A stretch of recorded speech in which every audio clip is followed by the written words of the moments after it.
किसी का पेपर आपको लौटाना था। आप ये कहते थे कि रीनीट लीक नहीं होगा, अगले 5 साल हम गारंटी लेते हैं, प्रधानमंत्री जी का वादा है, उनके नेतृत्व में अब कोई पेपर लीक नहीं होगा। ये वादा देते ना आप, और आप दे रहे हो वादा, पैसा नहीं लेंगे। क्या गारंटी कि अगला पेपर जो लीक नहीं होगा? वो लीक नहीं होगा।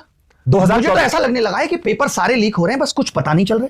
आप गेट का एग्जाम आपको पता होगा, कम लोग देते हैं, आवाज नहीं उठी। इस बार गेट के पेपर पे आ चाहिए। गेट कितना बड़ा एग्जाम होता है कि भाई गेट का पेपर लीक हुआ है, गेट वाले बच्चे चिल्लाते रहे, ना पेपर कैंसिल हुआ ना कुछ और हुआ।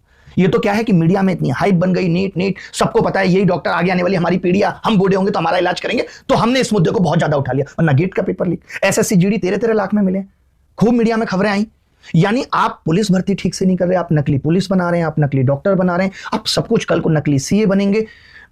ऑलरेडी पॉलिटिशियन नकली हो ही गए, सब कुछ गिर रहा ही है, शेयर मार्केट गिर रहा है, नेताओं की भाषा गिर रही है। इस देश में उठ क्या रहा है ये समझ में नहीं आ रहा। वो भी आप कहते हो कि डिजिटल इंडिया का दौर है, ये चाहे तो एक सेकंड में पकड़ के इसको उसको उठा के जहां रखना चाहे वहां रख देंगे। इनको सब पता होता है, इनके पास हिसाब है कि राहुल गांधी कितनी बार विदेश गया है और कितनी उसकी कमाई है और कितने करोड़ उसने विदेश में खर्च किया है। आज आप देख रहे होगे बीजेपी के हैंडल से, आज सब कुछ इनको पता है, हर एक चीज इनको पता है, बट ये नहीं देख पा रहे कि कौन पेपर लीक कर रहा है, एनडीए के कौन लोग हैं जिन्होंने इस पेपर को लीक। मैं अगर मोदी राहुल से आगे बढ़ के देखूं तो एक नेता की रैली होती है, पुलिस प्रशासन से कहा था जिम्मेदारी संभालो, मजाल है कोई आदमी अंदर घुस जाए, सवाल ही नहीं उठता। लाखों भीड़ आती है और एक हफ्ते में ऑर्गेनाइज होता है, सब कुछ ऑर्गेनाइज हो जाता है, ये कह दिया जाता है सीआरपीएफ 2 महीने तक रहेगी। हाँ, लेकिन पेपर, मैं वही फिर से कह रहा हूं कि शिक्षा प्रायोरिटी में ही नहीं है। तो इसका मतलब ये है कि अगर 10 साल में 90 पेपर लीक हो गए, 7 साल में 70 पेपर लीक हो गए, तो वो आपकी वो प्रायोरिटी नहीं है जो शायद किसी नेता की सिक्योरिटी प्रायोरिटी है। बिल्कुल, देश का भविष्य आपके लिए वो प्राथमिकता में आ ही नहीं रहा। नहीं ना, और फिर आप कह रहे हो कि हम विकसित भारत बन जाएंगे। कैसे बन जाओगे? आप तो बेरोजगार भारत बना दोगे।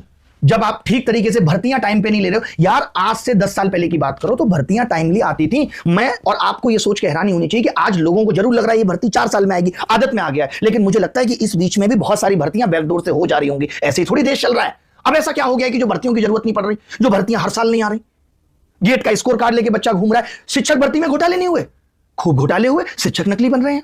कोई चीज है ही नहीं जो असली है।